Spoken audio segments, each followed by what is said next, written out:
La gran tormenta, el gran huracán, el desastre, acaba de ocurrir, prácticamente está pasando. Y hay cosas raras. ¿En qué sentido?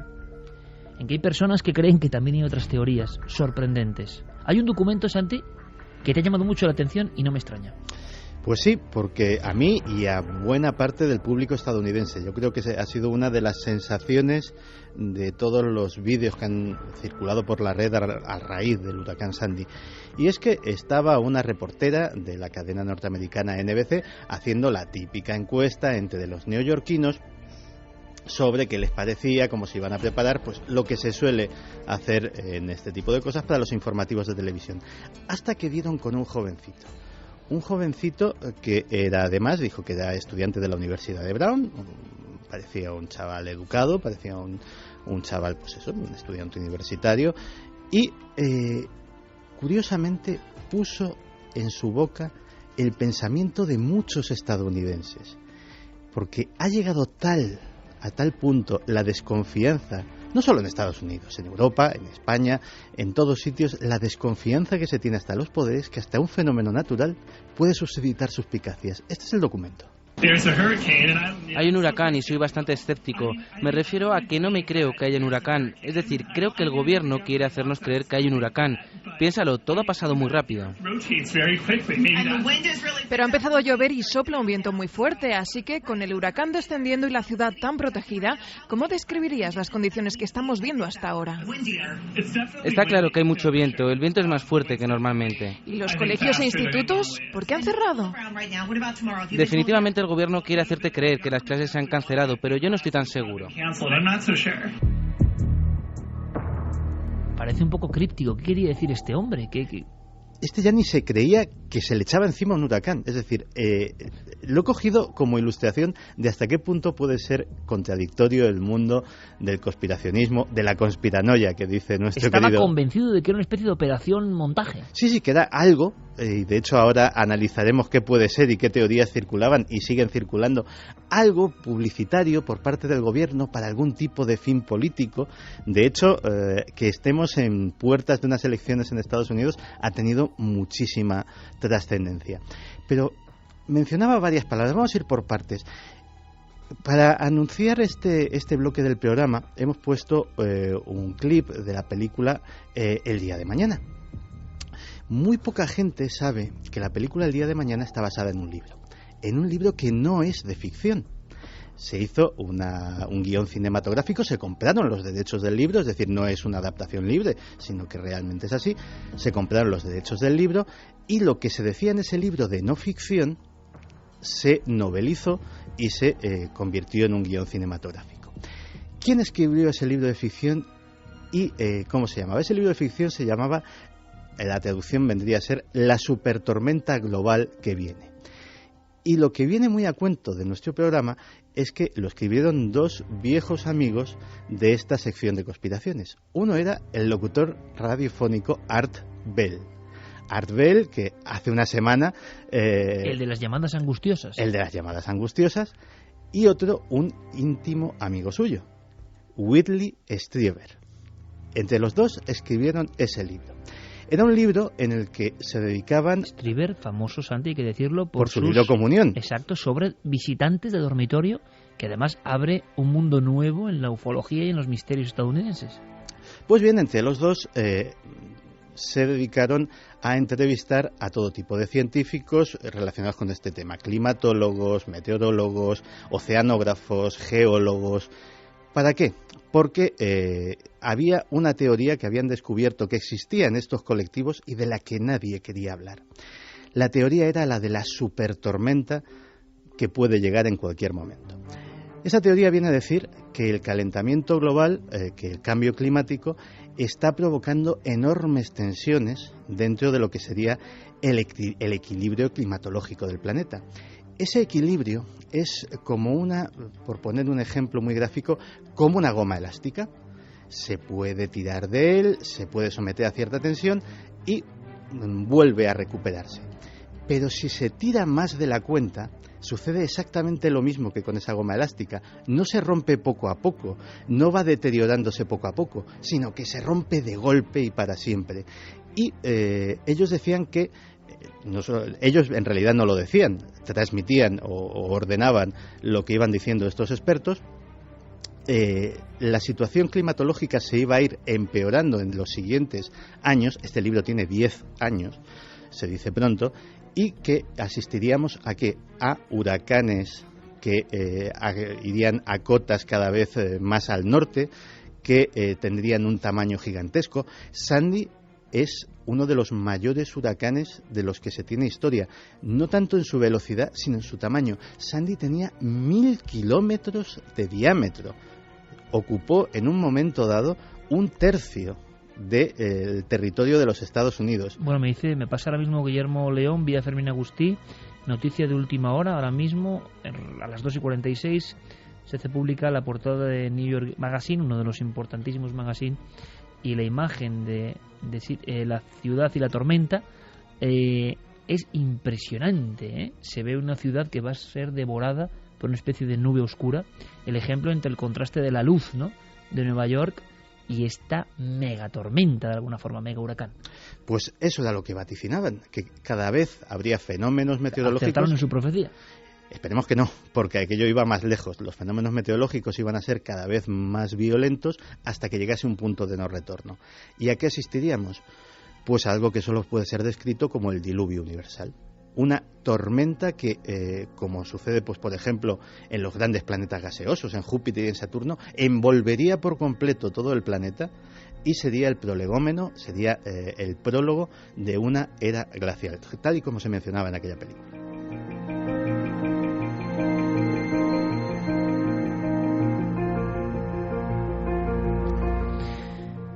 Pero aquí viene la parte más curiosa del asunto.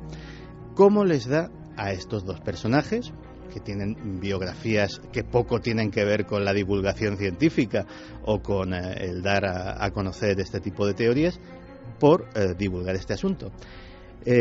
Al principio, en la cabecera del programa, mencioné varias palabras. Una de ellas era extraterrestres.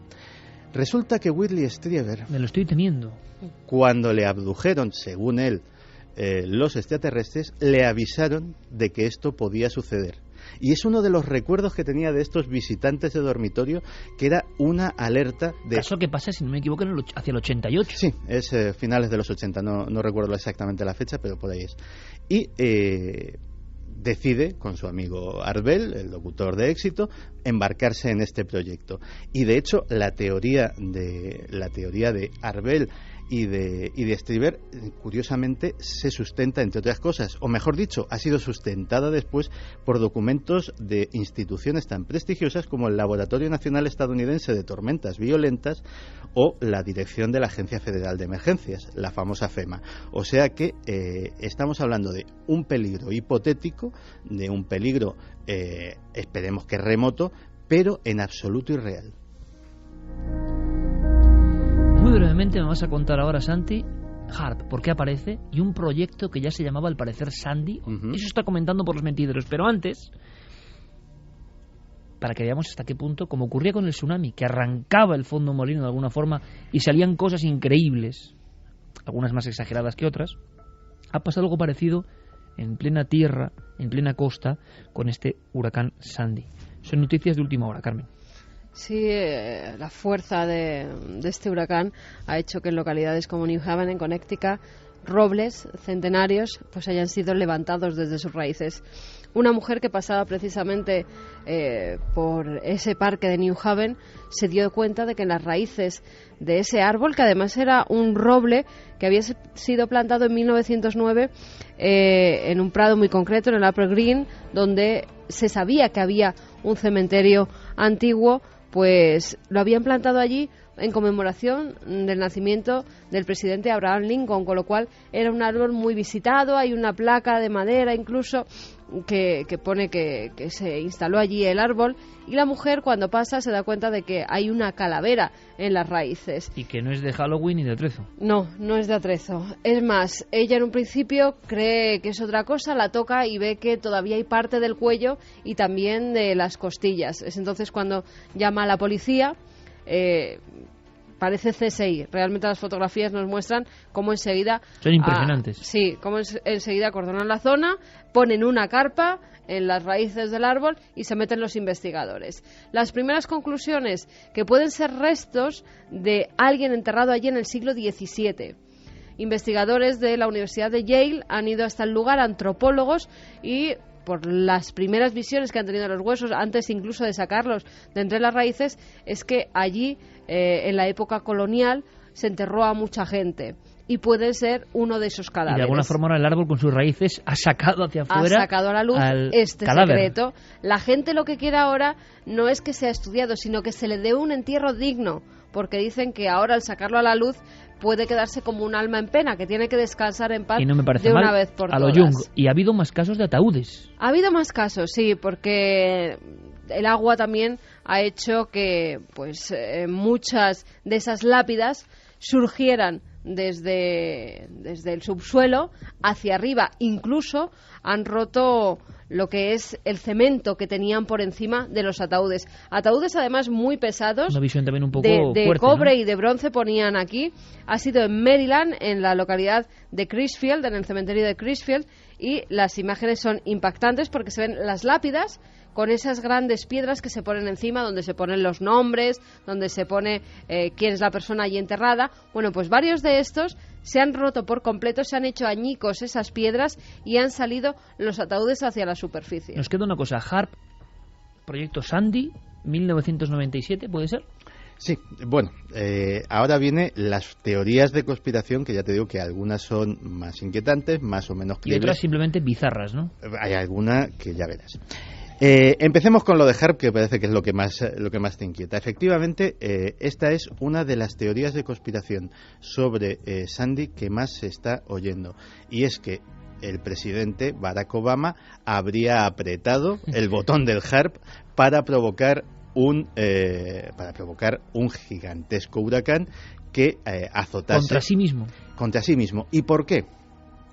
Porque, lógicamente, en unas elecciones que están más reñidas que nunca, sobre todo después de aquel primer debate en el que parece ser que se llevó la peor parte de la confrontación con su oponente, pues una catástrofe nacional le permite salir ante los medios como un líder valioso, como una persona que está al frente de su país en los momentos difíciles, hacer auténtica campaña electoral sin que la pueda hacer el enemigo, simplemente ejerciendo de buen presidente, y eso le haría ganar votos. Aquí el misterio es cómo hilan tan fino y qué argumentos más buenos, porque uno dice, aquí desconfiamos mucho de todos los poderes, desde luego, y sabemos que hacen barbaridades.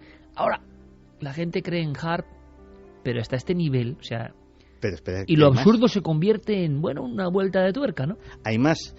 Y los que se basaban en esta, o se basan en esta teoría, remitían a una página web en concreto que se llama harpstatus.com. Harpstatus.com se supone que es una página que la lleva... Ahora se va a caer porque la has mencionado. Kevin Martin, que es un meteorólogo aficionado y que, según él mismo afirma, pues se dedica a vigilar la actividad del HAARP y hacer unos mapas muy bonitos en variados colores, en los cuales... Kevin Martin vive consagrado al HAARP y a sus mapas de actividad. El problema es que parece ser que, lógicamente, al levantarse este barullo, porque hasta ahora pues estaba en sus cosas del HAARP, que básicamente tienen un público relativamente reducido, pues la Agencia Nacional de Meteorología se ha sentido aludida y ha empezado a mirar con lupa la página web del señor Martin y ha descubierto que los mapas se los inventa y los pinta con Photoshop. Con lo cual la cosa pues se ha quedado un poco diluida. Efectivamente sí hay cosas inquietantes y a veces las coincidencias, para los que no creen en ellas, son muy llamativas. Hacías referencia al proyecto o ejercicio Sandy. En 1997, la Agencia Federal de Gestión de Emergencias, la FEMA, que es algo de lo que algún día deberíamos de hablar en profundidad, porque más de alguno se sorprenderá si le digo que la Agencia Federal de Control de Emergencias es por encima de la Agencia Nacional de Seguridad, por encima del FBI, de la CIA o de cualquier otra cosa que tengan los Estados Unidos, la institución más poderosa del país. La FEMA. La FEMA. Algún día lo desarrollaremos, pero básicamente su poder se basa en una cosa. Es la encargada de un bastión fundamental, que es la continuidad del gobierno. En caso de que al gobierno o al presidente o a los representantes les pase algo, la FEMA es la que tiene que garantizar que siga habiendo gobernanza en la nación y tiene todos los medios a su disposición para que eso sea así. Lo cual, ya te digo que desarrollaremos en algún momento. Pues en 1997 la FEMA hace un simulacro de lo que está sucediendo ahora mismo, ni más ni menos. Hace un simulacro de lo que sería que un enorme huracán azotase la costa este de los Estados Unidos. De hecho, ya habían tenido en 1991 materia para pensar en ello, porque había habido justo en Halloween, además, es decir, en las mismas fechas, el huracán Grace chocó con un frente frío y se convirtió en lo que los meteorólogos conocían desde entonces como la tormenta perfecta. De hecho, hasta se hizo una película protagonizada por George Clooney sobre unos pescadores que se veían en su barco pues en mitad de semejante tormenta. Aquello no fue tan devastador, y de hecho sí fue bastante grave, pero no fue tan devastador como lo ha sido Sandy, pero ya la FEMA dijo, bueno, si algo así sucede, o algo mucho más grave, vamos a estar preparados y vamos a hacer planes, y vamos a hacer un ejercicio de simulacro. Coincidencia, el ejercicio de simulacro sobre ese huracán en 1997 se llamaba Proyecto Sandy, y el huracán hipotético que iba a asolar los Estados Unidos era el huracán Sandy. ¿Casualidad? Santi, como siempre, con cosas que no se cuentan habitualmente. Y ahora ya cerramos con lo bizarro. Lo han hecho los extraterrestres, Obama, la FEMA, o lo ha hecho Dios. Directamente. O lo ha hecho Dios directamente, como dice el pastor John McTernan, que dice que en realidad Dios no es el culpable, sino los gays. Porque el huracán ha ido a azotar precisamente los que se denominan estados azules, los estados que votan predominantemente a los demócratas, en muchos de los cuales el matrimonio gay ya ha sido aprobado, y la teoría del buen pastor McTernan es que el puño de Dios ha golpeado con su infinita ira a todos aquellos impíos que están permitiendo la cohabitación entre hombres, y que no hay otra explicación ni otra conspiración sobre el tema. Cuando se mezcla conspiración ya con fanatismo religioso, sí, pero es una no es mezcla el que está haciendo explosiva. exorcismos a los gays, porque dicen que todos los gays llevan un demonio dentro del cuerpo. Eso y dice McTernan. Hay una cosa, uno de los pastores estaba haciendo exorcismos a los gays porque creían que eran gays porque el demonio les poseía. Pero lo más raro es que esos gays fuesen a hacerse un exorcismo, ¿no? Que eso es lo curioso. No creo que McTernan los pillase así por la calle, ¿no? Hombre, en fin, los pastores estos son muy voluntariosos, ¿eh? O sea, bizarre sobre bizarre. ¿Sabes también lo que ha pasado y que se ha comentado muy poco? Con el huracán Sandy ha habido muchos sistemas de seguridad que no han funcionado, y por ejemplo han muerto ratones, 8.000 ratones en un laboratorio nada más, que estaban además con proyectos desde hace 10 años, o sea, 10 años de investigación científica se ha echado a perder porque no han funcionado los sistemas de seguridad. Ha habido innumerables casos en muchos laboratorios que estaban investigando con células y se ha echado todo a perder. Pues simbólico, ¿eh? Sí. Es una imagen como triste y del desastre profundo. Digo otra, Santi nos ha contado además por qué los amigos de Santi en general, pues McTernan, Kevin Martin, tienen estos nombres tan sonoros, que quedan bien, ¿no? O sea, dices, el párroco McTernan, ¿no? Y dices, este es un tío serio, ¿no? Es como si hubiese conspiración en los propios nombres. Sí, es el que yo y digo, siempre la K, verle. casi siempre la K, predominantemente. Oye, hay uno que algún día tengo que hablar de él, que es uno de los apóstoles del transhumanismo, tema del que hemos hablado en Cuarto Milenio, que ni más ni menos se llama Max More. Max More también está muy bien. Un día haremos un listado para recuperar, por supuesto, los tenemos ahí un poco en el armario de cera, pero saldrán en cualquier momento. En este programa todo es posible. Hay otro elemento, me lo decía Guillermo León, tan simbólico como lo que acabas de contar, Carmen, que es muy preciso, ¿no?, de cosas que no se cuentan. Guillermo León me decía, he tenido un montón de problemas con las redes, siempre en su central de la Sana, envuelto de mil cosas, y hay que agradecerle a Guillermo, lo tengo que decir públicamente, a veces a qué punto de milagro llega, y lo sabemos bien Fermín y lo sabe bien el equipo, para que tengáis todo a disposición en la web, en las redes. ¿A qué milagros llega? Incluso con un esfuerzo muy personal y muy de auténtico Sherlock Holmes de lo digital, ¿no? Bien, pero me decía, he tenido unos problemas tremendos porque determinado servidor se ha apagado, porque la luz de no sé dónde se ha ido.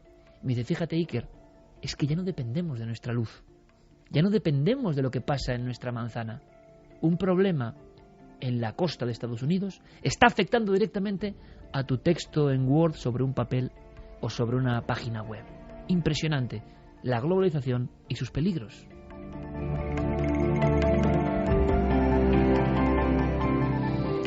Vamos de un lado a otro. Enseguida con vuestros mensajes. ¿Algún mensaje sobre todo esto que hemos comentado? Sí, hay varios mensajes. Ilian, por ejemplo, dice: actualmente hay tecnología suficiente para provocar un huracán. Esta idea me aterra. Helen, todo lo que ocurre no se ha demostrado, ¿no? Para en nada. USA tiene un aire de conspiración detrás que es muy sospechoso. Derechos y libertad. Sandy se forma en 3 días para tapar el mayor escándalo de la historia. Una estafa de 43 trillones de dólares. Sería su final. Susana Pérez, bueno, provocar una catástrofe, jugar con vidas humanas para beneficio propio, me niego a creer algo así. Juan Miguel, el que un huracán de la mínima categoría llegue a latitudes altas no es raro si tenemos en cuenta el calentamiento de los océanos. Hay una cosa que está muy clara, que la desconfianza en el poder ha llegado a un nivel que algo tendrán que hacer los poderosos, ¿eh? Porque cuando incluso lo más bizarro es analizado como posible, hay un problema de fondo mucho mayor. Porque claro que hay cosas inquietantes, por supuesto, pero hay un baremo de dignidad, de moral, de lógica, que claro, viendo lo que han hecho los gobiernos es normal que uno desconfíe. Pero que tanta gente desconfíe sin importarle el argumento casi, es un problema, pero sobre todo para los poderosos, ¿eh? A ver cómo paran esta otra tormenta.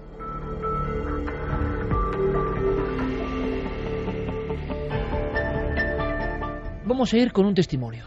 Vamos a hacerlo de forma casi telegráfica porque está contado en cortes, como hace Javier Pérez Campos. Y eso que hemos tenido un tema ya potente a este nivel, pero estamos avisando de lo terrible, ahora que se cumplen 20 años precisamente, prácticamente, de uno de los expedientes más famosos, que tiene que ver con Ouija, el caso Vallecas, el terrible caso Vallecas, que nos trajo la novedad terrible también, repito, de que alguien podía morir alrededor de este juego. Hablábamos de Colombia, un muchacho que se autoapuñaló después de una Ouija, y claro, siempre ocurre, ¿no? Llegan remanentes, llegan informaciones, Javi las capta, investiga y nos trae un testimonio, en este caso un testimonio indirecto, pero que vive también los hechos de alguna forma, dramático y cercano, en Barcelona.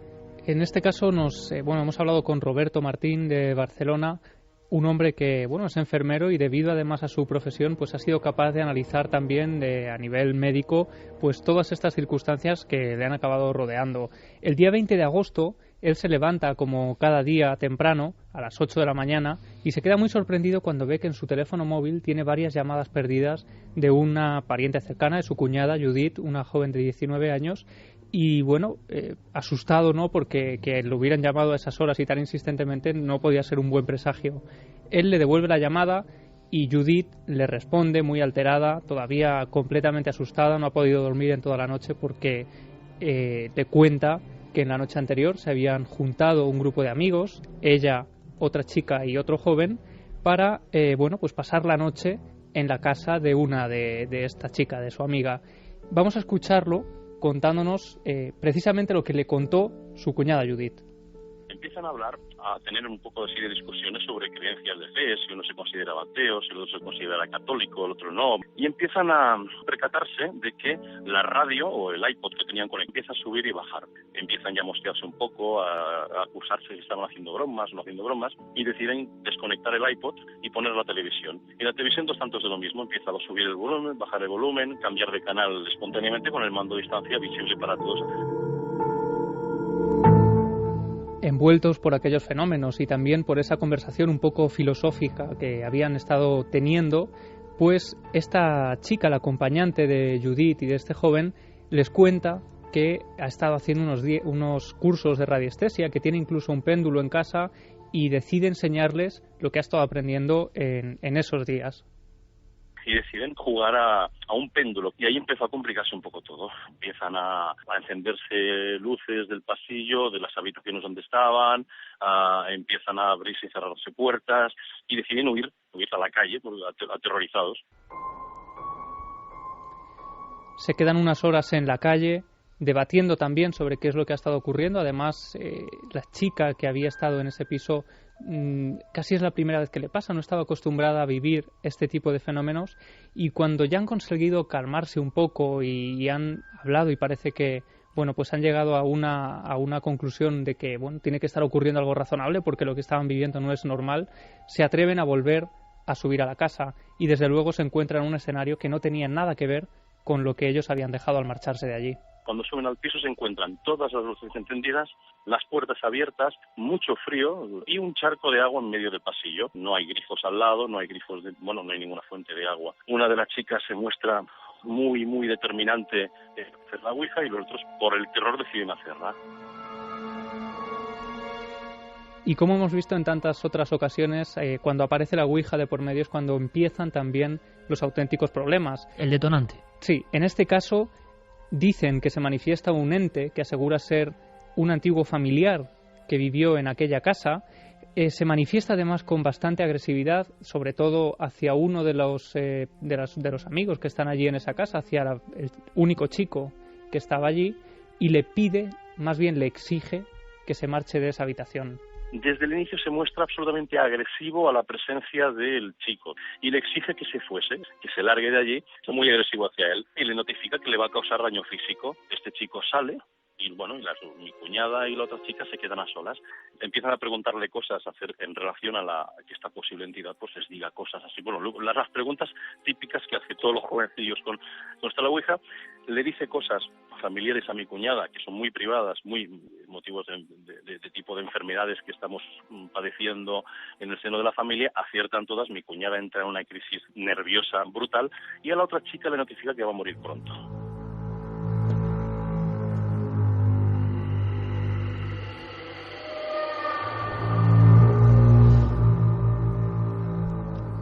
La entidad le dice en ese momento que si quiere salvar su vida, pues tiene que hacerse un corte y dejar caer algo de su sangre sobre el péndulo que les había mostrado a sus amigos anteriormente. Ella dicen que intenta cortarse, hacerse una pequeña punción. En ese momento además hay que imaginar que deben haber entrado en un estado casi de histeria colectiva porque empiezan a hacer caso a lo que les hace, a lo que les exige ese tablero, pero ella no sangra en ningún momento, quizá por un estado de miedo. Nos decía Roberto que quizá una vasoconstricción debido a ese miedo, ¿no?, que estaban viviendo. Nunca mejor dicho el refrán español de me pinchan y no sangro, ¿no? Que ocurre por la contracción y el nervio, ¿no? En juicios por brujería era una de las pruebas. Si pinchabas a la bruja y no sangraba, era prueba de que era bruja. Muchas inocentes, evidentemente, por la tensión de estar sometidas al juicio, pues imagínate, de aquel pinchazo dependía su vida. Precisamente la vasoconstricción les hacía que no sangrasen y acababan con sus huesos en la hoguera. Pues en este caso, el tablero les dice que bajen a la calle, que allí encontrarán un instrumento con el que puede cortarse y salvarse de esa forma. Ellas bajan a la calle y se encuentran casi en la puerta de casa un cristal de grandes dimensiones.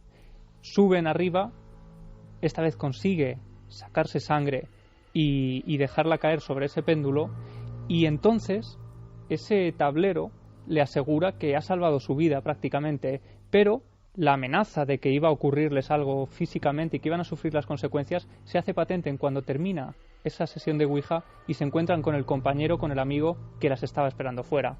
A continuación salen de la habitación y aquí viene ya el drama. Se encuentra ese chaval haciendo una hematemesis. Es un vómito de sangre, vómitos de sangre sin ningún tipo de antecedentes patológicos previos y que no se ha repetido en el futuro tampoco. Un sangrado que no tiene ninguna causa en una persona tan joven, menos. Se estudió este chico, se visitó, porque yo le recomendé, oye, vete a verlo porque esto puede ser más serio. No, evidentemente no ha habido ningún tipo de conexión futura con lo que ocurrió. 3:45. Aquí, como toda la audiencia de Milenio 3, es como un giro, ¿no? Un nudo gordiano que de repente llega a su desenlace. O sea, no lo esperábamos. Un actor secundario en la trama, vomitando sangre, y Kevin lo cuenta y cómo lo agradecemos. Este hombre que tiene, claro, amplios conocimientos médicos. El término concreto de vomitar sangre. ¿Qué pasa, Javi, después?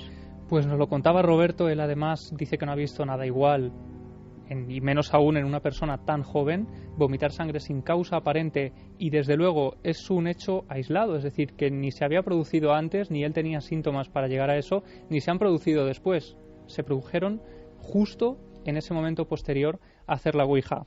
Ellos se marchan de allí completamente atemorizados por lo que han estado viviendo, y además Roberto me cuenta que habló con ellos al día siguiente de haber ocurrido todo esto y eran presas del pánico. Dice, bueno, yo me he enfrentado a escenas de terror absoluto por mi oficio y esto lo he visto pocas veces, esas caras, esas expresiones, esa voz. Pero la cosa no quedó ahí. Poco después, y ya no sabemos, probablemente sí, si será cosa de la sugestión o no, pero siguieron viviendo fenómenos un tanto extraños y que parecían tener relación directa con lo que les había dicho ese tablero. Al salir de su domicilio, este chico, o al llegar a su casa, se clava un clavo en el pie y más problemas físicos que ha tenido, que de tipo de palpitaciones, de cosas raras. Mi cuñada ha estado un montón de noches sin dormir, no es por terror a la Ouija ni nada de esto, sino porque tenía la firme sensación que alguien estaba controlando de noche. O sea, como ocurría antes, los viejos misterios, mitos y motivaciones un poco oscuras nunca mueren. Y así como en la casa que abríamos la puerta de ese palacete ocurrían cosas que ya habíamos escuchado y otras novedosas, tampoco nunca había escuchado esto del vómito de sangre con la Ouija, pero intuíamos que algo iba a ocurrir porque da la impresión de que se meten en un bucle del cual nos salen las emociones entremezcladas, las cuestiones que no acabamos de comprender muy bien, y sobre todo hay una escena también tremenda, ¿no? Cuando bajan abajo hay un cristal grande en la calle. Bueno, y son reacciones además absolutamente incomprensibles, por lo menos bajo nuestra óptica de lo racional, ¿no? Porque hacerle caso hasta tales límites a ese tablero, bueno, es bastante extraño. ¿Es ese factor de enganche? Claro. Y aquí tenemos ese elemento novedoso que desde luego es bastante extraño, pero hay un elemento que se repite en muchos otros casos de Ouija y son esa especie de, sentirse vigilado después de haber hecho la Ouija. Hay quienes llegan a ver sombras, ¿no? Como veíamos en el caso. Hay quien acaba paranoico y encerrado en un manicomio, hay que decirlo. En este caso, yo no sé qué hay en la Ouija, pero que acaba mucha gente así, sí, por lo menos hay que advertirlo, ¿no? Y hay quien no sale de casa sin consultar la Ouija antes, ¿eh? También. Para todo. En este caso, Judith y el joven sí que, habían llegado a sentir que alguien los observaba en sus dormitorios durante la noche después de hacer la Ouija. Él incluso llega a sentir como en varias noches alguien se sienta sobre su cama y, no sabemos si ha tenido relación directa o no con este hecho, pero ellos estaban completamente atemorizados. Han pasado unos meses y es una experiencia que aún no han podido olvidar. Y no nos extraña, y que sirva este testimonio no solo para pasar miedo, sino para advertir. Vamos con Diego Marañón, aunque sea en versión rápida, que lo es, créalo o no, es más breve, pero había una cuenta pendiente, como siempre en esta sección. Diego Marañón.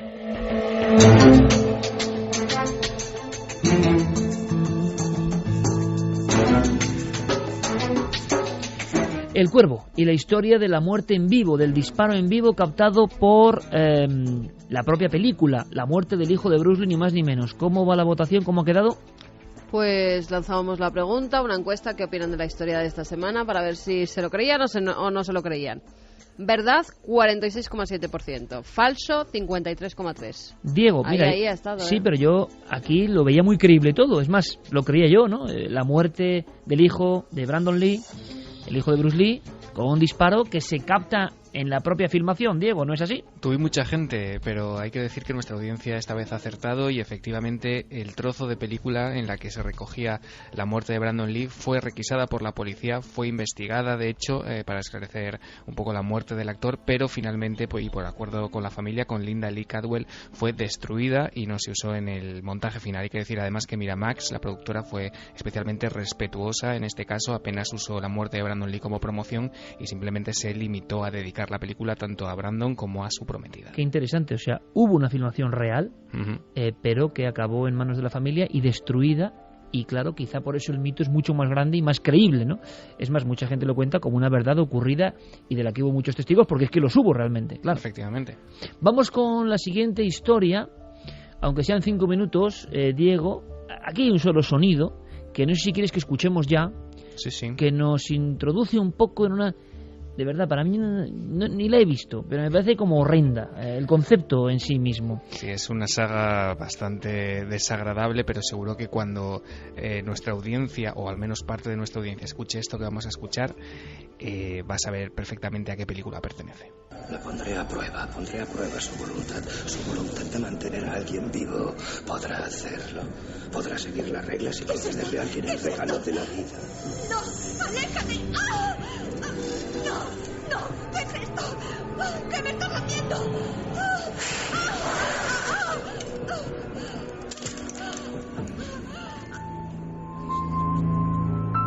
Bueno, este es el payaso ese desvencijado que sale ahí, que a cada cartel de la peli es peor, es el gore por el gore, Sí. Pero claro, también la sensación de que, anda, y si algo de esto es verdad, ¿puedes contarme en titulares qué expresa esta película, de alguna forma, cuál es su trama, qué ocurre? Bueno, estamos hablando de la saga Saw. Esto que acabamos de escuchar es el comienzo de la tercera entrega, en la que el malo de la película, Jigsaw, le coloca un collar metálico y explosivo a una de las protagonistas y de esa manera la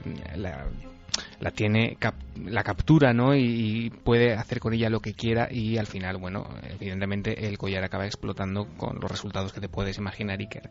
La pregunta de esta semana en el Créalo o no es si esos métodos que vemos tan sanguinarios en esta saga han llegado a la realidad. Te hago una fotografía muy rápido. La historia de esta semana comienza con, vamos a imaginarnos las imágenes de una cámara de seguridad. En ellas vemos el recibidor de entrada de un banco y cómo una persona vestida con camiseta y con un extraño bastón de forma un tanto peculiar entra prácticamente tambaleándose. A la altura del cuello de esa camiseta se nota que hay algo, hay una especie de protuberancia que no sabemos todavía qué es. Cuando llega al cajero, le dice a esa persona que su misión es muy simple: necesita conseguir $250.000 de la caja fuerte de la sucursal. Se lo dice temblando, con lágrimas en sus ojos, Iker. Le pide a esta persona, o eso es lo que cuenta esta leyenda, que junte a todos los empleados que tienen acceso a la caja de seguridad y que tienen 15 minutos para reunir esa cantidad de dinero. Lógicamente el cajero dice que eso es imposible y que lo máximo que puede darle son $8.000. Wells, esta persona, la que está leyenda urbana llama a Wells, sale del banco destrozado porque sabe que se está aproximando a su fin. Lo que le dice a la policía cuando los empleados del banco dan la voz de alarma es que él es repartidor de pizza, que unas horas antes ha estado haciendo un reparto, ha estado haciendo unos pedidos, y que unos hombres le han abordado, le han colocado a la fuerza un collar explosivo, le han obligado a que entre en ese banco, a que les consiga $250.000 y que si no los tiene en 15 minutos ese collar explosivo pues va a detonarse. Llega la policía, llegan los medios de comunicación, el hombre se sienta en un parking cercano, destrozado, les dice que no está mintiendo, que por favor le crean, que le ayuden, que llamen a los artificieros. La policía no sabe muy bien qué pensar, finalmente llama al equipo de detonación de explosivos, pero 4 minutos antes de que lleguen, ese collar efectivamente hace explosión y en el pecho de este hombre se abre un agujero de unos 5 centímetros que acaba con su vida. ¿Realidad o leyenda? Créalo o no. Nos has dejado planchados, amigo. Créalo o no, que nunca. No se puede decir más en menos tiempo. Esa es la historia. Alucinante. Espero que sea leyenda, pero no lo sé. Un abrazo muy grande, Diego. Hasta la semana que viene. Vamos con los últimos mensajes de la noche. Chari Aragón dice: yo también tuve una experiencia con la Ouija en la que me decía que me fuera de allí nada más empezar. Nunca más volví a hacerlo. Mai dice: ¿por qué la gente se siente tan atraída por la Ouija sabiendo todo lo que conlleva no saber hacerla? Carlos Cortés Mingorance. No saber hacerla. ¿Alguien sabe hacerla? Es la pregunta. Parece que hay gente que sí, un ¿no? experto que sabe de Ouija. Bueno, yo tengo mis dudas, pero bueno, como todo lo que es dominar lo que no se conoce, en general. Carlos Cortés Mingorance dice: lo que no me cuadra, hablando del ovni, de ese volcán, dice: es la sombra que tiene a la derecha. He sido operador de printer revelando más de 500.000 rollos y positivando las copias a papel. Ese objeto no tiene el cielo de fondo, está superpuesto. Lo dice un compañero de servicios fotográficos. Sí. Interesantísimo, ¿eh? Sí. Ahí hay un documento.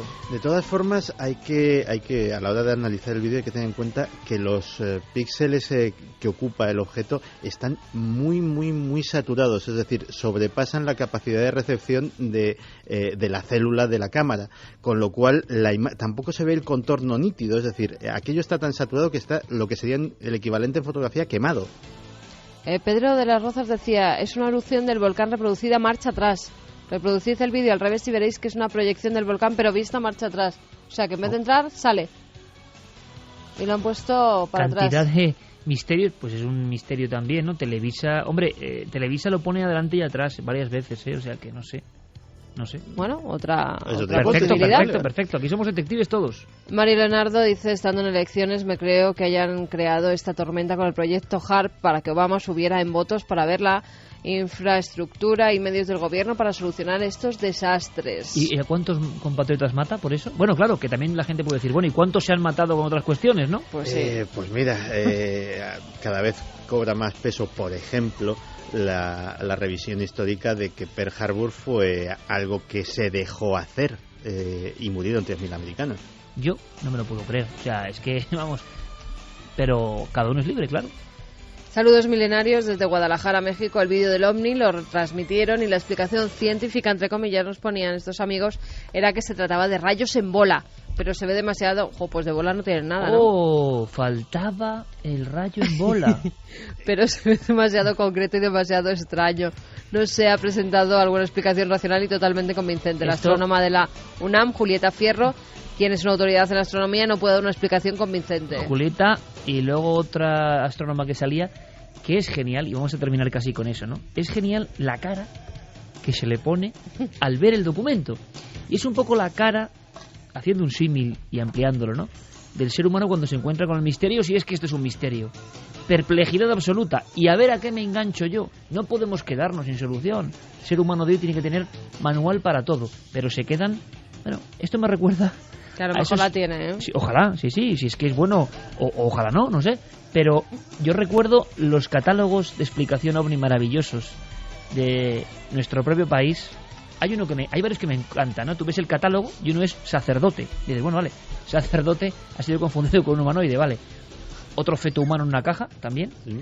Otro que es buenísimo, que hacen salir a 2 aviones de la base de Morón de la Frontera, y los 2 capitanes de caza detectan año 92, 95, no muy lejos, una media luna naranja que está ahí evolucionando, no saben lo que es, y en el informe, cuando resuelve algún sabio, pone helicóptero de la Vuelta a Andalucía.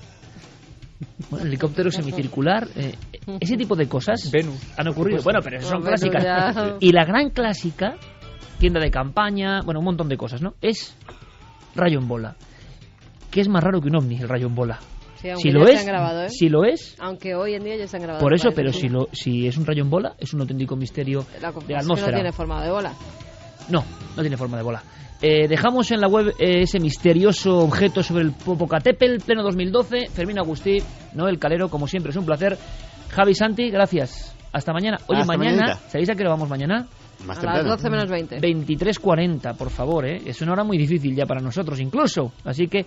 pues tanto que se quejan, que estén ahí a las 12 Pero menos hay 20. un caso espectacular, ¿eh? Mañana hay un caso espectacular, no lo podéis perder, de verdad. Hay 2 cosas y un debate tremendo. Mañana os esperamos. Feliz semana. Continúa la información en la... 3 y 7 minutos. Nuestro compromiso siempre con la última hora. Sobre tierras vizcaínas, sobre la vertical de Basauri en Vizcaya.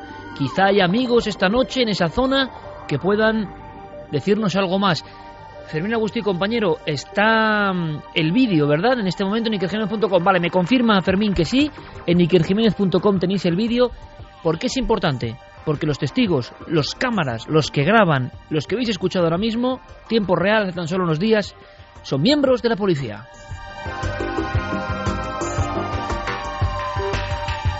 Y cómo agradezco, decían, hemos grabado esto, no sabemos qué es, necesitamos cierta ayuda.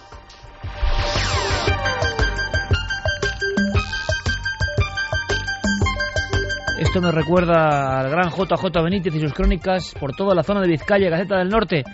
aquellas que decían, por ejemplo, ovnis sobre Basauri, pues bueno, ha vuelto a ocurrir. Un extraño bloque de información nos llega desde esa localidad vizcaína, exactamente, y con nombres, apellidos, datos y sobre todo expediente X, en el sentido de que pocas veces la policía ha hecho de investigadora. Javier, ¿qué está pasando?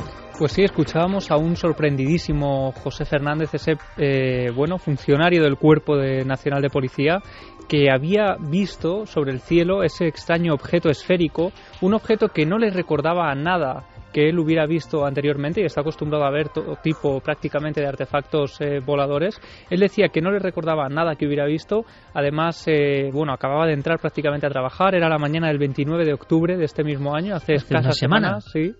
Y bueno, lo llamaba un compañero de repente porque había aparecido eso en el cielo, se había quedado parado prácticamente unos instantes, y si quieres vamos a escucharlo. ¿Ellos estaban en el casco urbano de Basauri? Sí, ellos estaban en Basauri, empiezan a grabar, sacan su teléfono móvil, intentan grabarlo con toda la nitidez posible y nos lo envían además para ver si alguien más puede haber visto algo parecido en esa zona. Javier, en ikerjimenez.com tendrán la posibilidad, como siempre, de observar, ¿no?, ese vídeo que ha subido en tiempo récord, como siempre, Guillermo León. Material muy interesante, no solo por lo que se ve, sino por quienes están detrás de esta imagen.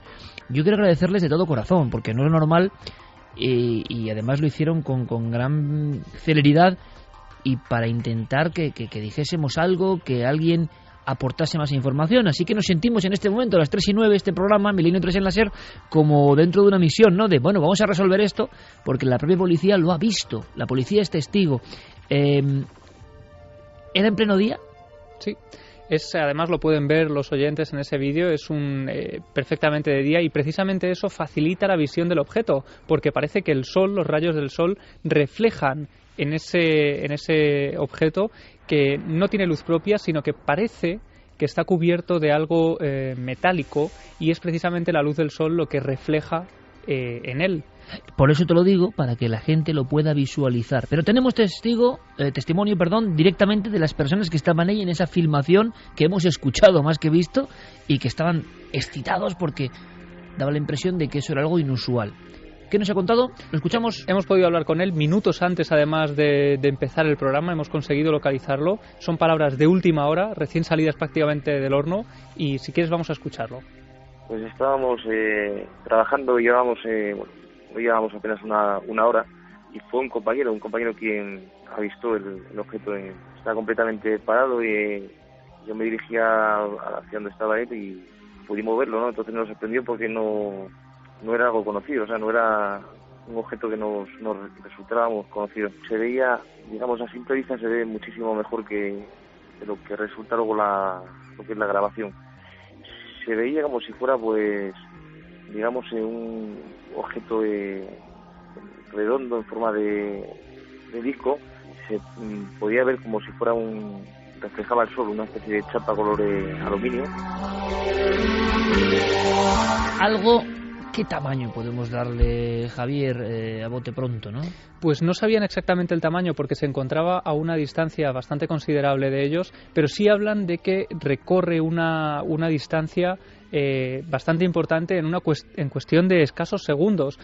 Recorre esa gran distancia, como digo, nos pasan unos 10 segundos, se queda parado durante unos minutos, y posteriormente, cuando pasan más o menos unos 7 minutos, calculan ellos, que es precisamente también el tiempo que pueden grabar ese vídeo. Que es una pasada en ese aspecto, ¿no? 7 minutos observado un objeto volante no identificado en pleno día, no ha pasado muchas veces. Sí, y además en el vídeo se ve también cómo de vez en cuando desaparece, quizá porque los rayos del sol dejan de incidir directamente sobre el objeto, después se deja ver. Ellos me aclaran también, él me aclaraba que pues en vivo se veía de forma muchísimo más nítida, y precisamente por eso su relato tiene aún más detalles incluso que el propio vídeo, y si quieres vamos a escucharlo ofreciéndonos nuevos detalles y también la forma en que desaparece ese objeto.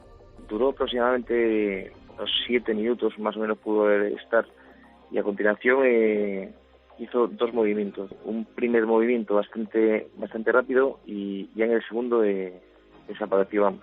Nos llamó la atención el espacio que recorrió en tan poco tiempo. Claro, con esa altitud yo creo que otras personas del corazón de Vizcaya tienen que haber visto esto, y en pleno día, así que Carmen, repetimos vías de contacto, por favor, porque si alguien de la zona de Vizcaya, zona norte de España, ha podido grabar, tenemos diferentes posiciones de ese objeto, alguien sabe algo, alguien vio algo en esa tarde de finales de octubre, es muy interesante. Vamos a repetir las vías de contacto: milenio3 con número @cadenaser.com, y también tanto en Facebook como en Twitter como en Google Plus nos pueden buscar en Nave del Misterio. Además, hoy sorteamos, Iker, 3 ejemplares de la novela de Teo Rodríguez que ha publicado Minotauro, Oscuro. Bueno, pues no es un tono oscuro, sino a plena luz del día, ¿no? Porque da la impresión de que ese objeto se enseñoreó, como ha ocurrido en algunas ocasiones. Claro, puede tratarse de un globo sonda, puede tratarse de un artefacto de observación meteorológica, un satélite, pero a esas horas y con esa perfecta definición es difícil. Vamos a ver, que opinen, que nos digan, busquemos, buceemos. Yo espero, no sé si en tiempo real, nuestro amigo Guillermo León podrá tener algún dato de rutas de satélites o elementos que puedan, ser sospechosos, ¿no? Pero estoy seguro que de inmediato se pone a trabajar, y si de aquí al final de la noche o en próximas ediciones tenemos datos, los daremos, por supuesto, y vuestra opinión, eso siempre. Hay más cosas. Parece que en Extremadura, Javier, también ha habido otros miembros de Fuerza de Seguridad del Estado, en este caso Guardia Civil, que han podido, y esto es muy raro, grabar también con sus propios teléfonos móviles una serie de carruseles de luces en mitad de la noche que les sorprendieron. Sí, y además es lo llamativo de todo esto, ¿no? Porque como venimos diciendo desde hace unas semanas, al correo del programa de Milenio 3 se están poniendo en contacto con nosotros oyentes, personas que han sido testigos de extrañas luminarias. Pero hay como un reactivarse del fenómeno, ¿no? Claro, pero lo curioso de todo esto son esas fuerzas de seguridad que son los que se convierten en testigos directos. Hemos hablado con nuestro amigo Gonzalo Pérez Sarró, y que nos cuenta que él personalmente ha hablado con esos testigos de ese extraño objeto, esta vez en las inmediaciones de Navalmoral de la Mata. Pues como si fuese un carrusel, pero radiofónico, informativo, conectamos. Gonzalo Pérez Sarró tiene toda la información de esta nueva filmación por parte de miembros de la Guardia Civil. Hola, muy buenas noches a todos los amigos de Milenio 3. La crónica de estos sucesos se trata en realidad de un solo avistamiento con varios testimonios que ha cobrado actualidad. Ocurrió el 2 de septiembre de este año y que cobró actualidad hace unos días cuando conocimos el testimonio muy especial de unos agentes de tráfico que también tuvieron la ocasión de ver este fenómeno. Se trata de varias luces, en concreto hay además grabaciones videográficas y también fotografías. El primer testigo del que tuvimos noticia se trata de Germán Muñoz, un universitario que con 6 amigos vieron sobre las 2:10 de esa madrugada entre 5 y 7 objetos, porque les fue difícil contarlos ya que cambiaban de posición, se quedaron atónitos por la claridad con que se veía. Esto ocurrió en los aledaños de Navalmoral de la Mata. El color era de color anaranjado, parecía fuego, más grande que una estrella. Tenemos que hablar que además de Germán Muñoz hemos tenido el especial testimonio de los agentes de tráfico, 2 coches patrulla que circulaban por la Nacional Quinta, por la A5. El acompañante del conductor mira aquello que lo que viene por allí, idéntica descripción. En ese momento que pararon, cogieron el móvil para hacer fotografías, realizaron 3 fotografías y en ese momento desde otro coche patrulla les estaban avisando: atención, mirad hacia el noreste, y dicen no, lo estamos viendo. Y los 2 coches patrullas detenidos en la A5 y mirando al cielo los 4 agentes de la Guardia Civil. Y estos son los testimonios. Vamos a seguir investigando. Muchas gracias por vuestra atención y este es el suceso del que seguiremos informando.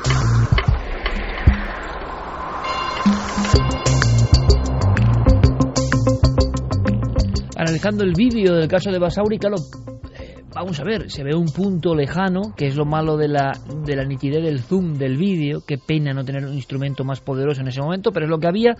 Lo importante es la naturaleza de quienes captan esa filmación. Vamos a ver si hubo más gente que le extrañó desde diferentes ángulos, y le comunico a nuestro compañero Fermín Agustí que, bueno, estaremos pendientes de si Guillermo León tiene algún dato de satélites, globos meteorológicos. Puede saber algo, que teniendo las coordenadas que eran el 29 de octubre, ¿no, Javi?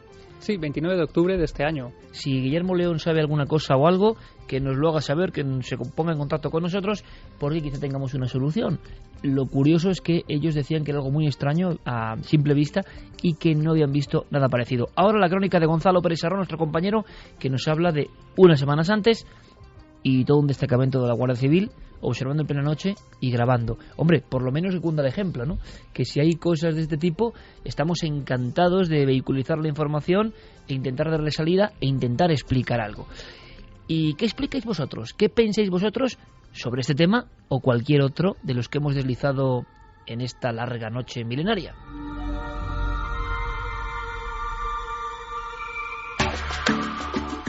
Mario dice que a él le parecen los reflejos del sol sobre el fuselaje de un avión que podría venir de frente, por eso no se aprecia movimiento.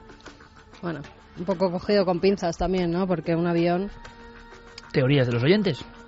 Mai dice, el hombre no merecerá llamarse animal hasta que tengamos los valores de los verdaderos animales.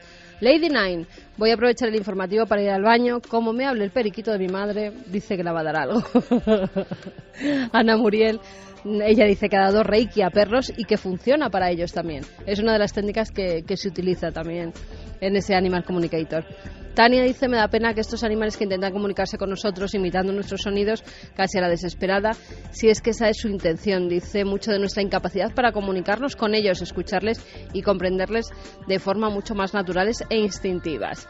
Pedro Hidalgo, que entiende a su perro nada más con mirarle, como nos pasa a muchos de los que tenemos animales.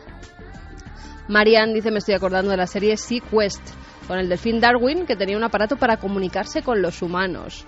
MJ Junior, ¿sabías que abrazar a una vaca aumenta el grado de felicidad?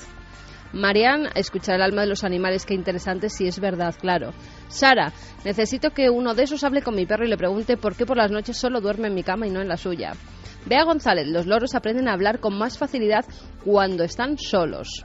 Mai dice, ¿con cámaras terminarían los actos delictivos y asesinatos? Se lo pregunta. Si es que esas cámaras que nos vigilan puede también servir. Yo creo que no. Pero la naturaleza humana tiene eso que hemos comentado, ¿no?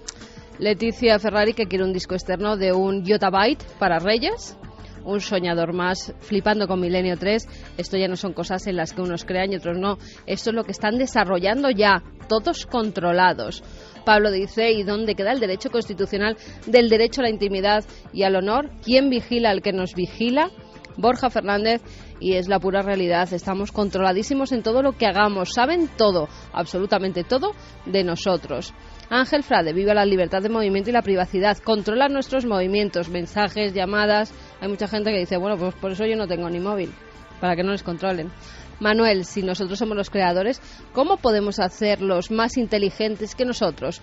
¿Cuántos prototipos habrá en el Área 51? Se refiere a los robots de los que hablaba Santi. Rubén dice que actualmente se han realizado experimentos en los que se ha experimentado con sucesos del pasado. También la teleportación. Dark Boss, la gente tira más hacia la ciencia porque hoy en día quien cura problemas y dolores es la ciencia. Bueno, aunque los dolores del alma se curan con la fe.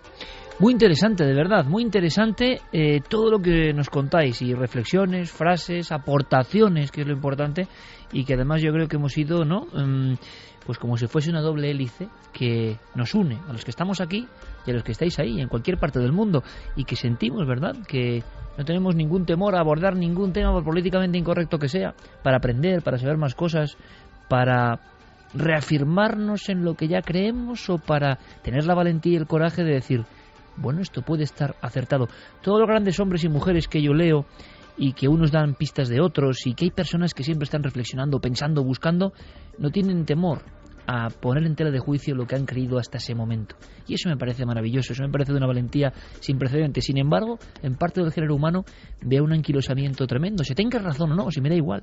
Ese temor a cambiar lo que le han dicho que tiene que pensar, la ideología que tiene que seguir, las normas cívicas, sociales o el comportamiento que él tiene que ejercer. Y muchas veces replicamos esas ideas sin ser muy conscientes de si las hemos reflexionado de verdad, si las sentimos de verdad, si creemos en ellas de verdad. ¿Cuántas personas en este milagro que es la vida, por desgracia, van pasando siguiendo pautas predeterminadas por otros, no por ellos? Es curioso. Yo a veces pienso que una de las salvaciones, y esta sí que es de verdad, es la lectura. La lectura de gente que piensa, por ejemplo, muy diferente a lo que nosotros pensamos, porque a veces entre líneas uno encuentra esos destellos de luz. Puedes pensar todo igual que ese autor, o una pequeña cosa que te lleva a otra, y así vas aprendiendo y así vas poniendo incluso en tela de juicio lo que creías que era una verdad absoluta. Creo que esa visión del misterio como comportamiento, de que todo nos parezca apasionante y misterioso, es muy interesante.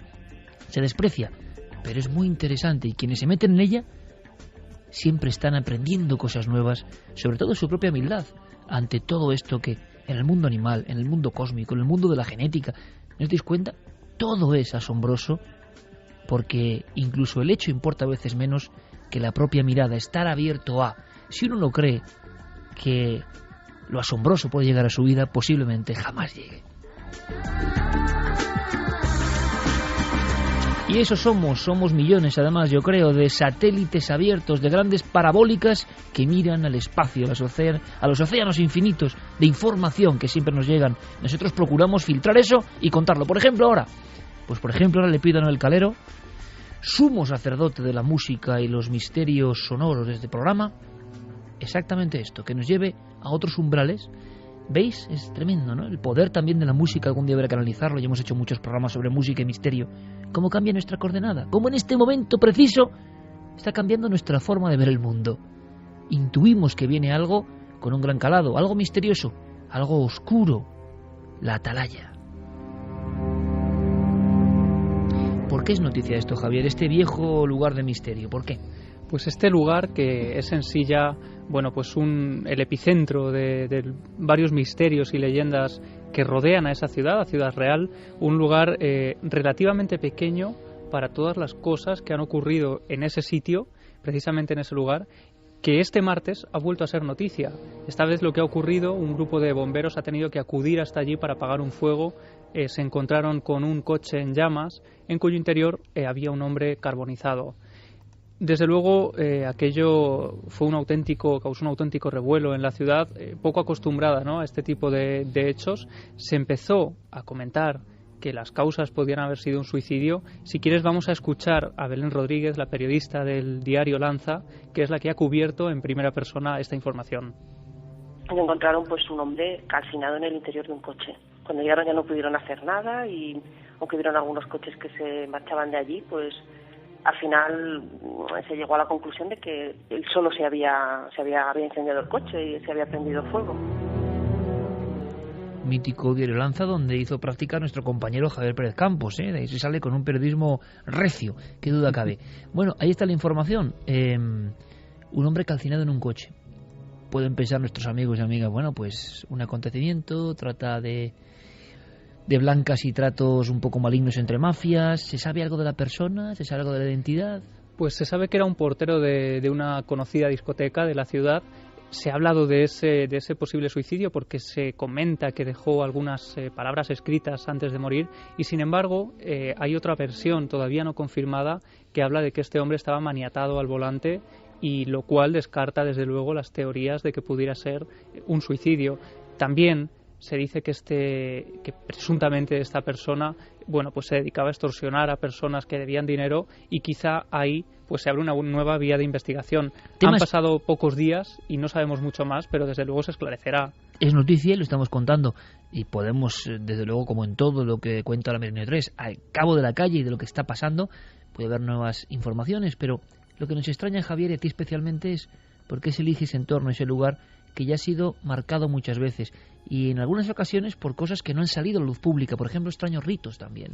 Sí que es cierto que algunas personas que han ido por la zona a hacer senderismo a mí me comentaban pues que podían ver pues una especie de formaciones de piedras circulares que no parecían naturales en absoluto, con extrañas símbolos en el interior. Pero es que este tipo de hechos que no han salido, como dices, a la luz pública, pues es lo que han dado que hablar y lo que han hecho pensar a varias personas y preguntarse por qué allí y no en otro lugar pues ocurre todo esto. Vamos a escuchar a Belén Rodríguez otra vez comentándonos otro tipo de hechos que ocurrieron no hace mucho tiempo. Por ejemplo, hace unos meses pues también hubo otro suicidio. Un señor mayor se tiró a un pozo, y el año pasado, justo por estas fechas, pues hubo también un suceso extraño, no peligroso, pero también un poco raro, ¿no? Se detuvo a un señor que alguien había observado que iba a determinados días de la semana a la misma hora, a las 8 de la mañana, y hacía unos enterramientos extraños. se le llamó el Brujo de la Atalaya. Ocurría precisamente en el mes de noviembre del año 2011 y finalmente se descubrió, por supuesto, aquello movilizó a las fuerzas de seguridad preocupadísimas, creyendo que podría tratarse incluso de explosivos o de algún tipo de residuo químico no autorizado, y la sorpresa que se llevaron fue mayúscula, porque lo que encontraron al desenterrar aquel terreno eran hasta 10 botes de cristal rellenos con todo tipo de residuos como garbanzos, azufre, sal, heces y, lo más extraño, nombres y hasta fotografías de algunas personas que pertenecían al entorno de esta persona. Posteriormente se llevó a cabo una investigación, se inspeccionó la casa de esta persona y se descubrió que allí tenía todo tipo de documentos y referentes a rituales satánicos, a magia negra, a temas de brujería, y que él creía fervientemente en todos esos rituales. Finalmente lo que ocurrió con este hombre es que fue juzgado por atentar contra el medio ambiente, pero está en libertad con cargos ante un poco la inquietud de los vecinos, porque las fotografías que allí aparecieron pertenecían algunas a gente de ese entorno más cercano. Claro, no puede, dicen, ¿no?, que este tipo de ritos, el mal de ojo, solo influye en quien cree en ello, pero ver que eres un vecino normal y corriente y que tu foto ha aparecido en un bote con heces y con azufre y con no sé qué, pues hombre, es muy desagradable y genera una inquietud que comprendemos perfectamente. Claro, y todo en este entorno, que uno puede pensar, es porque es un entorno aislado, pero no, parece que atrae desde hace mucho tiempo no solo fenómenos, sino oscuridades diversas. Sí, hablábamos hace poco de ese edificio maldito de Valencia, ¿no? Y de cómo nos hablaban de los lugares depresivos, lugares que parecía que atraían este tipo de tragedias. Precisamente allí fue a ocurrir también una de las más extrañas que se recuerdan en Ciudad Real. Hace 25 años, en abril de 1987, una pareja de novios que es asaltada en el interior de su propio coche, se les dispara a bocajarro, y esa persona que acabó con la vida de estas dos personas, de estos dos jóvenes, se quita la vida posteriormente también en el interior de su coche.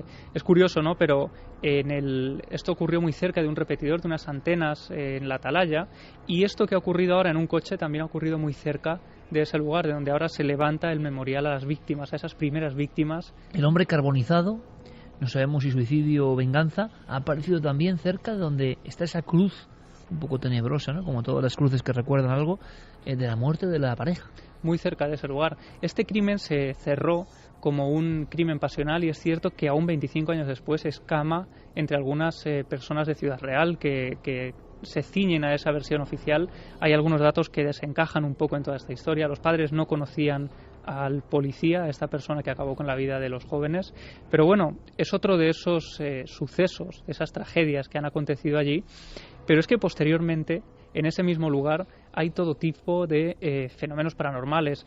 Vosotros conocéis o conocisteis ese edificio, ese sanatorio que se levantó, se erigió siendo un sanatorio para la tuberculosis, posteriormente acabó siendo un psiquiátrico infantil, un psiquiátrico posteriormente, y ya se cierra y se convierte en ese lugar de leyendas. A mí hay dos escenas, fíjate, que yo nunca olvidaré. Creo que estuvimos en Ciudad Real, claro, como en Ciudad Real hicimos programa en abierto y también en Puerto Llano, no sé muy bien las fechas, pero entre el 2006 y 2007 más o menos. Recuerdo que íbamos con Alberto Granados, que le impresionó muchísimo, nuestro compañero en aquella época, el tema de la Atalaya. Y claro, hombre, porque tuvo que estar allí de noche, exacto, si no recuerdo mal. Y te digo una cosa, allí de noche... ¿Tú estabas con él, Javier, de noche? ¿Tú estabas para mí de noche? Fue una de mis primeras andanzas. ¿Estabas allí? Pues sí. Es muy impresionante, ¿eh? Sí. Y entonces estaban aquellas palomas atrapadas allá arriba, esos laberintos por dentro, ese lugar de como, entre comillas, ¿no?, manicomio a la antigua usanza, aislado de la ciudad. Pero fíjate, a mí hay dos escenas, como siempre, ¿no?, uno hace sus cromos, ¿no?, sus visiones concretas, que me dejaron muy impresionado. Una era que al llegar allí, el campo de fútbol donde los niños jugaban estaba crecido la hierba casi hasta la mitad de la portería. O sea, de repente eras consciente de que ahí no jugaba nadie hace mucho tiempo, ¿no?, que el último recreo había ocurrido hace mucho tiempo, de aquellos niños, por desgracia, recluidos en este lugar. Y luego la segunda era metiéndonos adentro, en una oscuridad donde había trozos de colchones. Había una pintada más bien, que yo me quedé como, y mira que hemos visto pintadas y cosas raras en sitios de toda España y del mundo. Era muy esquemática, era como una especie de pintura del epipaleolítico, ¿no?, del arte levantino. Cabeza, cuerpo de niño hecho con dos barritas como brazos y una como columna y dos piernas. En la cabeza había una mancha roja de sangre. Y abajo ponía: en este lugar se vuelve uno loco. Son cosas que seguramente habré olvidado nombres, testigos, datos, lo que contamos, lo que no. Pero ves, el cerebro elige a veces cosas de ese impacto, ¿no? Y ese lugar es epicentro en Ciudad Real de muchas cosas. Sí, bueno, yo recuerdo también algunas noches que acudimos hasta allí también y, por ejemplo, encontrarte ouijas, tablas ouija en la propia entrada del lugar, otras pinturas como Aquí se mata a las 2:30 y desde luego otras muchas bastante tremendas, ¿no? Pero lo que es cierto es que a raíz de ese crimen pues parece que la gente empieza a dejar de subir a ese lugar. Si quieres vamos a escuchar al compañero Javier Lluvero contándonos cómo a raíz de aquel tremendo suceso se empieza a abandonar el lugar. Bueno, evidentemente una zona que era de esparcimiento, sobre todo en verano, estuvo muchos años desierta porque a la gente le daba miedo a ir, entre otras cosas por esa falta de claridad de la policía a la hora de explicar qué es lo que había ocurrido, porque dieron 7 o 8 versiones, cada cual más rocambolesca, y al final ninguna definitiva, y eso creó mucho miedo en la gente de la población de la ciudad, sobre todo en la gente más joven, y eso unido a la leyenda del edificio, pues le dio a aquel entorno una cierta oscuridad. Y es que el edificio, por fuerza propia, es decir, desde luego era casi un icono del terror, esa gran mole gris en medio de la nada, en medio del bosque, que impactaba, ¿no? En cuanto lo veías, se veía además desde la carretera. Finalmente acabó siendo demolido en el año 2006 porque, bueno, era un auténtico peligro para la gente que entraba allí, pero la gente de alrededor, los vecinos que tenían chalets, varios de esas personas aseguraban que en algunas noches eran testigos de cómo alas enteras del hospital, del antiguo hospital, se encendían como si tuvieran aún luz eléctrica. Otros hablaban de velas, algo que, bueno, podría ser más normal, ¿no?, teniendo en cuenta los fines para los que se utilizaba ese edificio. También hablaban de la aparición de una mujer en la curva, a la entrada de ese edificio, y yo pude hablar cara a cara, y precisamente cuando volvía de ese Milenio 3, de esa conexión en directo, se me acercó un buen amigo que nunca me había contado nada de esto y se atrevió a decirme que una noche bajando de la atalaya en moto se encuentra con una figura de una mujer en camisón, el prototipo que tantas veces hemos oído, a las puertas de ese lugar, y casi cuando se gira de reojo la pierde de vista, desaparece prácticamente delante de sus narices. Y es que ese edificio se convierte en un lugar de leyendas urbanas. La leyenda surge cuando, una vez cerrado el edificio, porque estaba ocupado un ala nada más de una sola planta, porque había pocos enfermos, se seguían oyendo algunos ruidos por la noche. Hay quien dice que veía alguna imagen nocturna como con una vela, y eso empezó a acrecentar la leyenda. Es el típico edificio que entras y no estás en una ruina, estás en algo que te inquieta, y no es agradable entrar ni de noche ni de día, de noche menos todavía.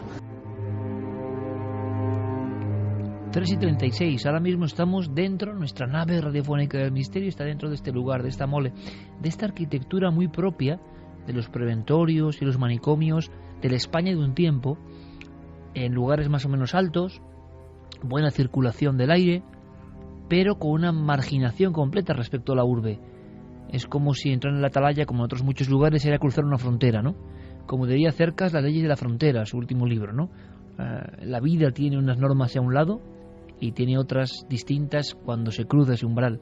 Tú recuerdas perfectamente la atalaya, ¿no?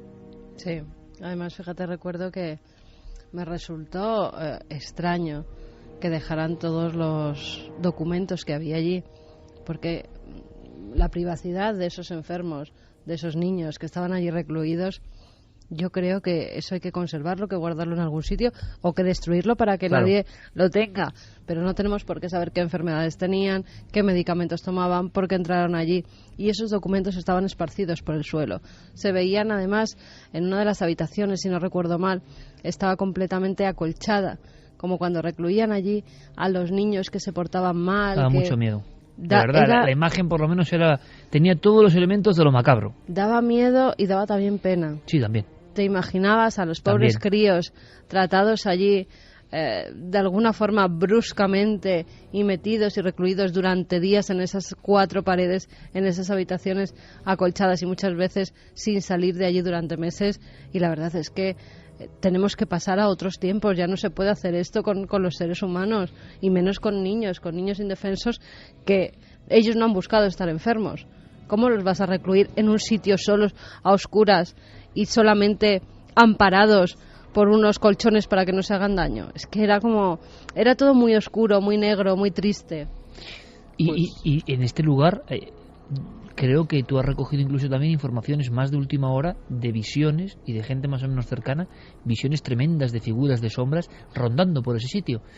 Y no parece que sea solamente su gestión, sino algo más, ¿no? Para cerrar un poco el capítulo de este lugar que abrimos porque ha sido noticia esta semana. Sí, este testimonio además lo recogía a principios de junio de este año. También una persona muy de mi confianza y muy cercana me decía que una noche, allí es habitual pues ir a cenar a alguno de los merenderos que hay por la zona, y cuando volvían en el coche de ese lugar empezaron a escuchar unos ruidos como de unos pasos detrás del coche.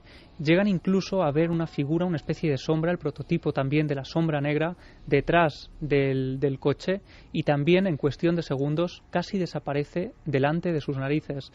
Pero es que, para que te hagas una idea de hasta qué punto caló todo este tipo de historias en la ciudad, cuando se cerró en el año 2006, los principales periódicos de allí dieron titulares como dejan sin casa a los fantasmas de Ciudad Real o derriban el edificio de los fantasmas. Pero no fue, si ya terminamos con todo esto, no fue tampoco la única historia de este lugar. Había una mucho más antigua, antes casi de la construcción del edificio.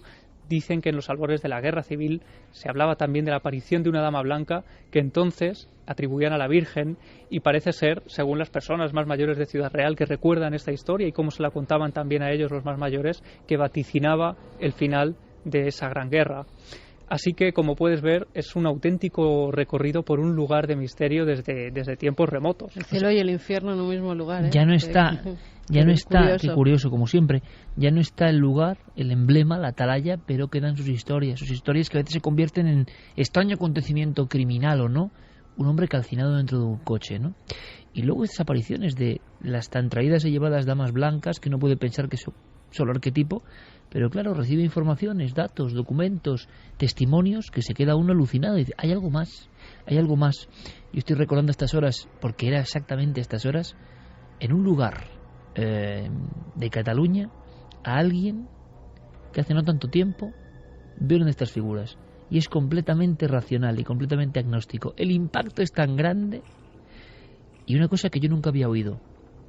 Ve una mujer y cree que está golpeada, piensa que es una mujer extranjera que la han agredido y que va con un camisón, pero es una noche de marzo y hace mucho frío, y entonces tiene una duda de ir a socorrerla o no. Un hombre de complexión atlética y visión científica se acerca de su casa, es un camino, a esta misma hora, y entonces se da cuenta de que la cara, el rostro demacrado, blanquecino de esa mujer le inspira algo de desconfianza. Es una mujer sola, ¿por qué tener miedo?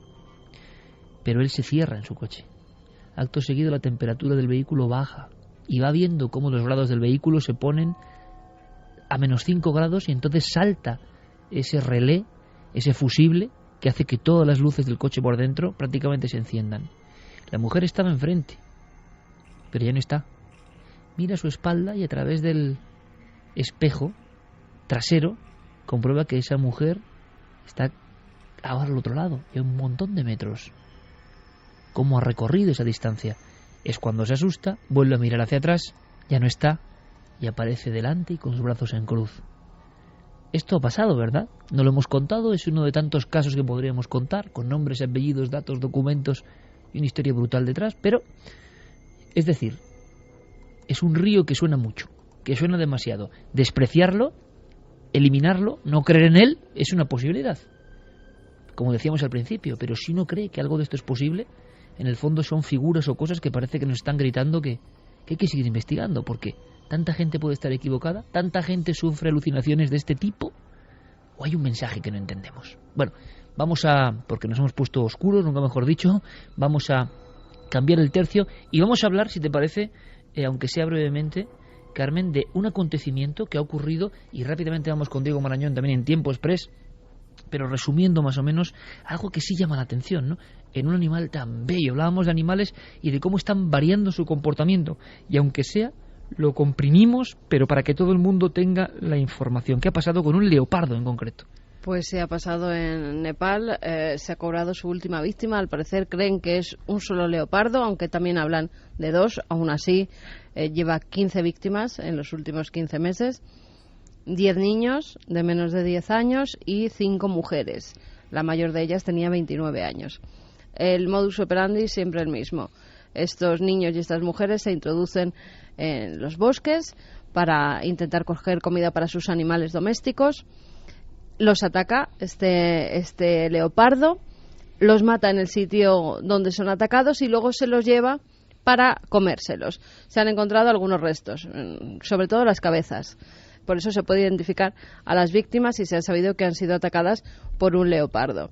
En el último caso ha sido un niño de 4 años al que se ha encontrado pues, su cabecita cerca de un árbol. Era el único resto que había dejado el leopardo. Y al parecer es que están cambiando sus comportamientos. Ahí se está están lo grave, acercando ¿no? cada vez más. Hay un detalle, una noticia, pero es que lo grave es lo que hay de fondo. Claro, se están acercando cada vez más a los sitios donde hay población, donde hay gente. Y además, dicen los expertos, porque ya han ido veterinarios para estudiar el comportamiento de este animal, que es que cuando un felino de grandes dimensiones como este prueba la sangre humana, ya no quiere más que sangre humana. Y se convierte en un devorador de hombres, un problema grave. Exactamente. Con lo cual están teniendo muchos problemas. Ya han puesto pues una cuantiosa cantidad para aquella gente por si logran dar con el animal, por si logran cazarlo, tanto vivo como muerto, les da lo mismo, pero quieren acabar con el problema, claro. Quieren que deje de morir gente, sobre todo pues las presas más fáciles que son los niños. Hemos consultado con amigos de la zoología, como Fernando González Sitges, que él nos decía que el hombre tiene mucho que ver en todo esto. Es algo que trágicamente está sucediendo cada vez con mayor incidencia en los lugares superpoblados. Es el caso de la India o de Nepal. En Nepal este leopardo se había encontrado hasta 40 casos, algo más de 40 víctimas se supone que tiene. Pero vamos, es muy normal que puedan llegar a ser muchas más. Yo recuerdo haber leído a Corbett, el célebre cazador y naturalista inglés, que ya en la época de los grandes devoradores de hombres de la India contaba algunos, creo que era el leopardo de Panar, que había matado a más de 400 personas. Y ahora está pasando mucho más porque hay mucha más población y se está rodeando los últimos santuarios de los grandes felinos. También hemos hablado con Luis Miguel Domínguez, que nos apunta un poco pues lo mismo que decía Fernando, que es que los hombres se están metiendo en el territorio de los felinos. Estos casos se han dado ya en África, se han dado en Asia, cada vez se dan más con el tigre de Bengala, se dan sin duda con los leones. Pero realmente aquí en el Nepal lo que está ocurriendo es que las presas naturales del leopardo se están viendo abocadas a la extinción, están desapareciendo. Y por tanto lo que hace es o capturar ganado o aquellas personas que de manera desprevenida salen al campo y que no saben que del cielo les cae la muerte. Porque el leopardo vive en los árboles, también en el Nepal. Y el ataque es realmente muy difícil de soportar. Muy poca gente se ha salvado del ataque de un leopardo. En la medida en que el hombre va penetrando en todas esas áreas, va deforestando, cuando esto ocurre es justamente porque estamos robándole el territorio y todo el contenido a un animal que es un superpredador como nosotros. Fernando González Sitges además nos cuenta un caso de por qué en Bombay también se están produciendo estos ataques ahora mismo, porque él nos lo explicará. Hay una especie de parque y los animales se están introduciendo en él. En la India tienen un caso flagrante que todas las semanas tienen problemas con leopardos, porque en Bombay, que es una superpoblación, han dejado un parque que es como una cicatriz verde dentro de la gran urbe, y los leopardos ya no solamente es que no tengan sitio para trasladarse de un bosque a otro, de una selva a otra, es que además la gente local se mete en el parque y se come las presas naturales de los leopardos.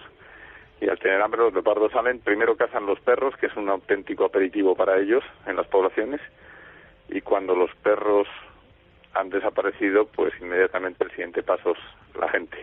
Y cuando un leopardo va por ti, aparece por la noche, se mete en tu casa por unas rendijas que son casi imposibles, el menor hueco, una ventana de ventilación, se mete sin un ruido suele matar mordiendo en la garganta, con lo cual no emites ni un sonido, y se lleva a su presa por la ventana con el mismo ruido que una sombra, y al día siguiente lo único que pueden encontrar los padres de esos niños o los parientes de la víctima son unas manchas de sangre en la cama y nada más.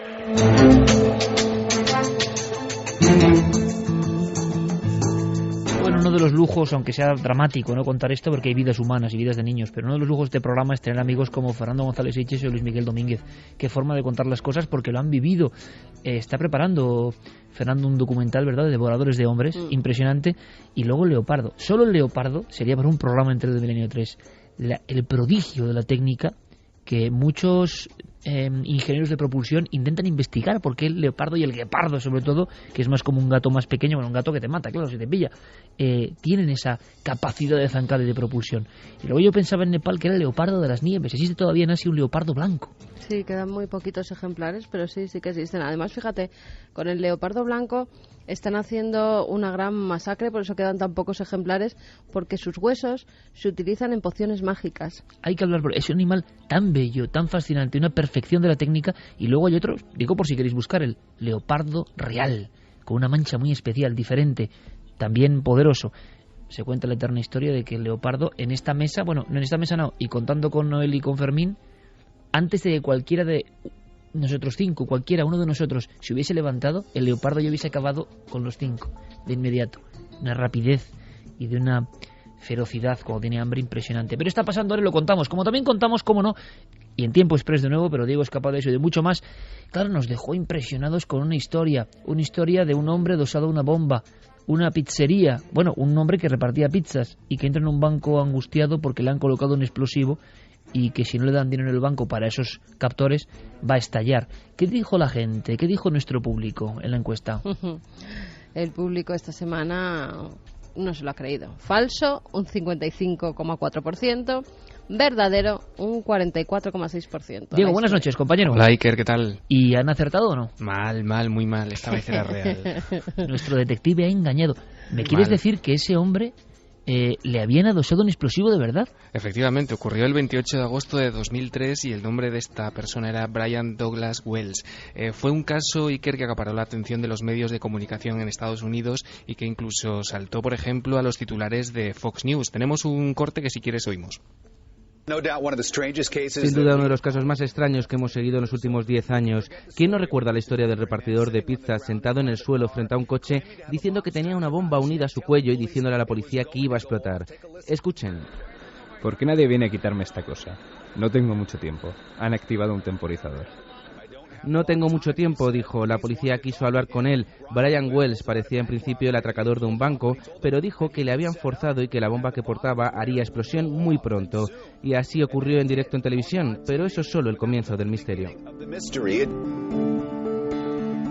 Es increíble, Diego, o sea, que le tomaron por un atracador, pero él estaba luchando por su vida. Fíjate cómo acaba ese corte. Dice, era solo el comienzo del misterio porque 4 años después, en julio de 2007, Iker, se descubrió durante el juicio que el propio Brian Wells estaba metido en el ajo. Es decir, era parte Mira que lo temía porque era muy extraña la historia. Claro, a él le habían engañado sus dos cómplices. Él, en teoría, debería llevar un collar explosivo de broma. Vaya cara falso. Que pone Fermín Agustí ahora mismo, como el que ha descubierto, ¿no?, la trama de una novela que de verdad es sorprendente. Cuenta, efectivamente. Diego. Pues eso, durante el juicio, Kenneth Barnes, que era uno de sus cómplices, él se declaró culpable y confirmó que Wells, que esta persona que murió, estaba involucrado en la planificación de ese robo y reveló que le habían engañado, realmente que él creía que no se iba a usar una bomba real.